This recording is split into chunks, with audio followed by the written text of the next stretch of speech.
خالدة، ليلة باهرة من ليالي الخرطوم، قضينا لسهرة تضمت حاسن، ورأينا حفلة سهرة اتوجت خياصر وتلألأت كواكب من أطيب العناصر كما قالها الشاعر الكبير محمد بشير عتيق.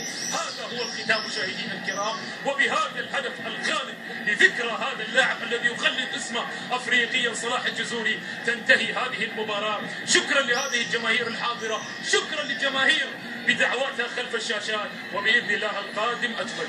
تقبلوا تحيات سوار الذهب، الكلمة تعود للزميل العزيز ماجد الشجعي، لك الكلمة.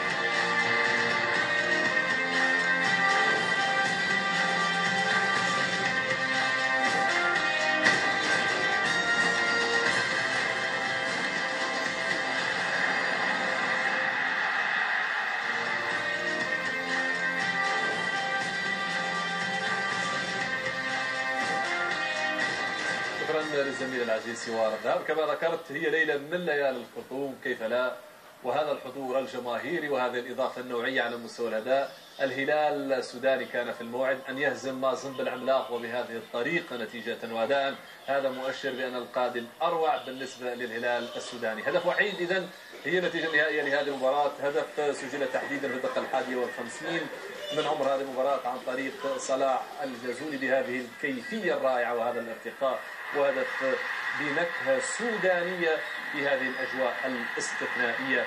طبعا الجمهور كان في أمس الحاجة لأن يعيش هذه الأجواء الرائعة المميزة.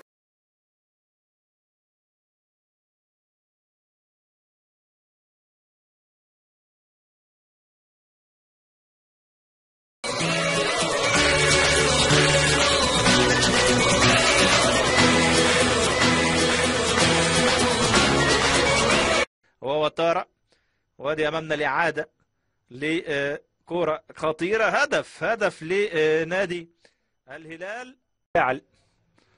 وادي طبعا الركنيه اللي لعبها مدثر كريكا، والكره في مرمى الحارس المهدي سليمان.